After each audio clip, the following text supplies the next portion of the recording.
Hello and welcome to What's in Your Online Teaching Toolbelt. Today we will be talking about digital whiteboards.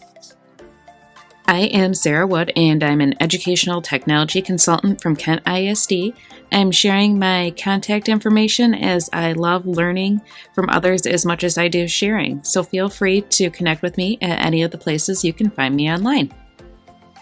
If you would prefer to take a look at the presentation that goes along with this video, feel free to use the link listed here and you will have access to all of the slides. Let's get started with a little engaging activity. We all love a good meme these days, and if you are a science teacher, you might have seen this image before. So what I am asking you to do is if you could add your own caption to this image to create a meme, what text would you add? Once you have decided what you would caption this picture as to create a meme, underneath the video on YouTube, go ahead and write it as a comment. Now let's move into some exploration. So my challenge here is how might students model thinking when they often rely on their own experiences, and this is particularly in a digital world. And then how might students construct and communicate in-depth mental models or explanations of scientific phenomena. The two tools that we will be exploring here today are Whiteboard.chat and Whiteboard.fi, and they are both digital whiteboards. Whiteboard.chat has a lot of collaborative features built into it where the teacher can also monitor student work in real time, and Whiteboard.fi doesn't quite have the same collaboration but does allow students to work and the teacher also monitor the work in real time. So if you're thinking as far as what role does technology serve in this process of digitizing student thoughts and creating models, think of it as part of your class ecosystem as far as why this is important. So you have your digital or your physical classroom, and then within that, then you're really hitting on that content. And that content is at the center of all that we do, and that's all that good stuff that we want students to take away from it. But then once we get into that content, we're drilling down even further and we're using those digital tools to help amplify that content in that digital or physical classroom setting. So let's take a look at our tools. The first one we are going to look at is Whiteboard.chat. So let's jump into Whiteboard.chat. When you first go to the website, it's very easy to get started. Simply press on the Start Drawing button. After you press the Start Drawing button, you will have a selection of different ways that you can get started. You can start teaching. In this option, you can create, assign, and teach individual student boards. You can start collaborating where you have a single board with multiple people, or you can simply manage past save boards. This is one way that students can also join a classroom that you have created with the code that you provide them. This is just one way for students to get in, but we'll talk about the rest a little bit later. So I'm going to start teaching. And now that we're in, I'd like to show you a few things that Whiteboard.chat has to offer. The first thing is that there is a toolbar, and that is on the left side that will have all the tools that you need to go through your activities. The super helpful tool is the Drawing Toolbox. There are lots of tools that are available under here, not just drawing. You have your whiteboard menu. This is where you view the participants who have joined your board. This is where you go to invite students to your board. Like I said at the beginning, there are a couple of different ways that you could do it, and the first one was from that very start screen when you go to the Whiteboard.chat website, and this is the second way where you can get that link and a customized class code. Then there are quick tools down in the lower right hand corner, and this is an important tool as this is what you will use to change colors of the objects that you are drawing with on the board or text that you are writing. You can monitor your students in a grid view, and finally you can see all the different pages in your board. Here is an example of a board that I had created that has just one page on it. And this is where students can model forces on objects. So using the Tools option, they can choose to draw an arrow. Right now my arrow will be black because that is the color I have selected. But as my directions state, I need to use either a red arrow or a blue arrow. So I'd like to change the color of that, and I'll go with my red arrow here first. And now what I would like to do, make sure I have that arrow selected, is that I click once to start drawing my arrow, and then I click again to complete that arrow. So you can see that if I were the student, I could start drawing these arrows showing the different forces on the objects. If I would like to change and do some of my blue arrows to show the forces of gravity, I would go and I would change to a blue color. Make sure I have my arrow tool selected, and now I can start drawing some of those arrows to show the gravity. So let's take a look at things from the student perspective. If I click on my Start Drawing, I can copy my classroom code that the teacher shared with me and join that class. You will see that my board as a student looks exactly like the teacher board did. So as a student, I can, just like the teacher, go ahead and use any of the tools that are on the tool bar over here, including my arrows. I already have red selected, so I could draw my arrows on there and do just about everything that the teacher has done. But if I go back over to the teacher board, you will see that I now have students that are listed in my class. If I would like to see my students in my class, I click on that grid view and I can see myself as well as my students.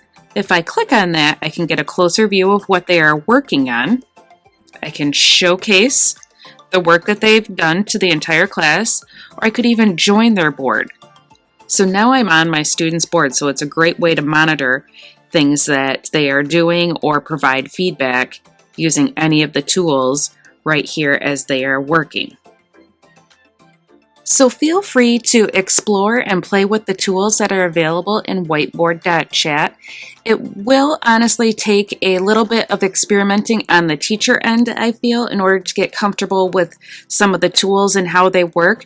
But once you get the hang of it, it is a snap to navigate, to use the tools, and share with students. So there were some really cool features shown in there.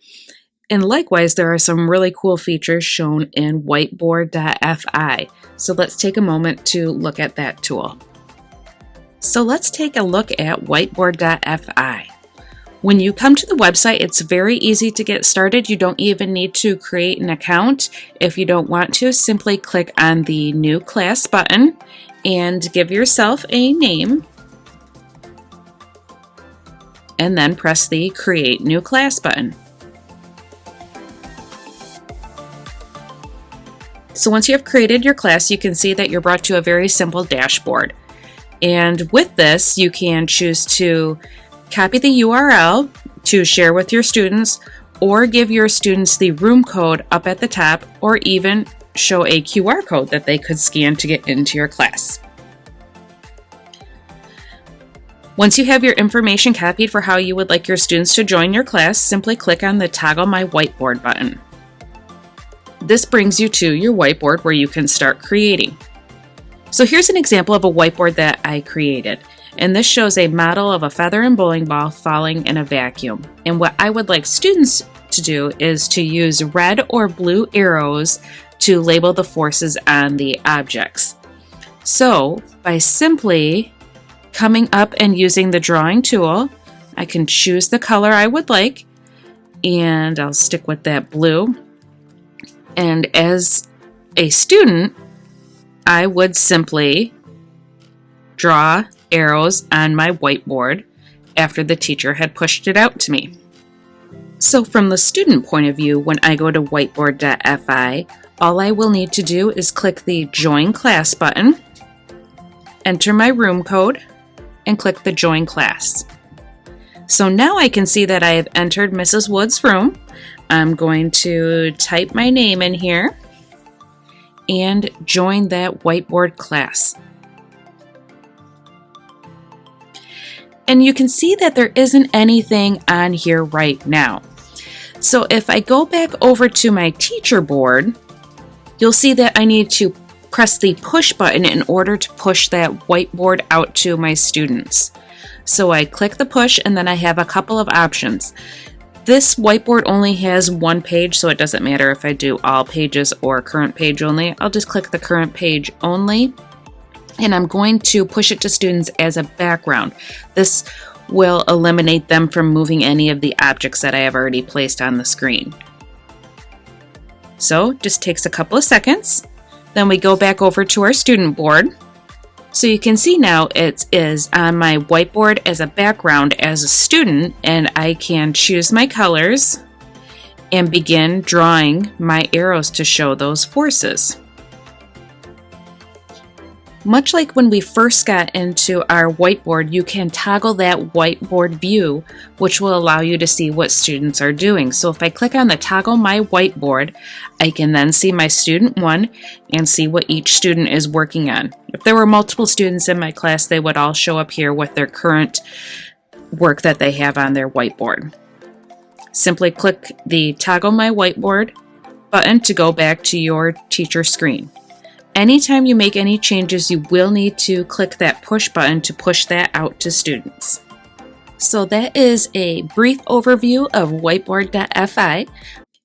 Those are just 2 examples of online digital whiteboards that can be used with students. There are others out there as well, but I do like these in the fact that they allow teachers to monitor student work.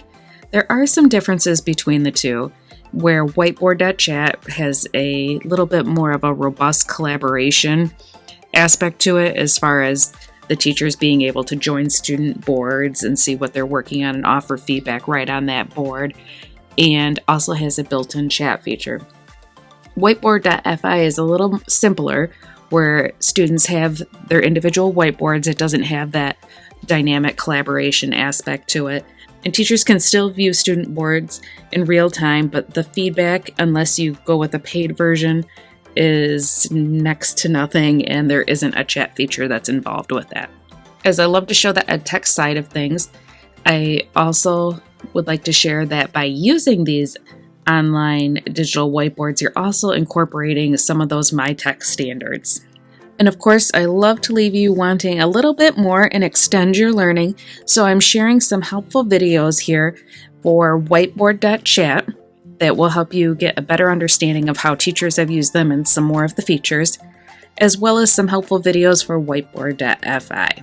So I hope that you're able to use these digital whiteboards as tools with your students, where you can engage, explore, and extend their learning so that they can work on taking their thoughts that they have and their personal experiences and build digital models out of those.